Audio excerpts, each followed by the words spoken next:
مننه هغه د تیلو ولا جهاز باره کې تاسو نوې غزل لیکلی جناب بغیر تیلو جهاز چلوزي بس په اوبو باندې چلومه دا جهاز او بس په اوبو باندې چلومه دا جهاز اسې دا عمران خان نه پوهېږي په دې تیلو په پټرولو او اسې عمران خان خو نه پوهېږي په دې تیلو په پټرولو ولې موږ سره اوبه نشته جهاز نو مننه او څوک پې په اوبو ګرځوي څوک پې په پټرولو چا خو پکې نه خو سنجي یا چولې ده لکه جاز مننه او بس نور څه وکړم نه او بس مننه که نه یا او نور څه وکړم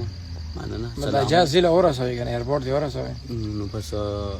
په لاره خو روان وم جهاز خو راسره و او په لاره خو روان وم جهاز خو راسره و بغیر ایرپورټه مې په یو کور کې وي کوز کړی نه و چې هغې کې زما یو ظالمه نه وه نو خو هغې کې زما نو یو ظالمه وه نو خو اوس پې زړه ورپسې هسې نه خوږېږي یا ظالمې نو خو اور خو دې په ما باندې رابل دا جهاز چې تاسو هلته کوز کړو نو هغې کور مخې ته پټي کې مو کوز کړو که نه شړشم وکړي امن د هغې کور کې مې نو خو نه خو کوز نه خو کو مننه هغې معنی خو دې هلته کور کې بیا اور هم بس په ما باندې اور بل کو نو بس هغه چې کوم دی نو کوټې ته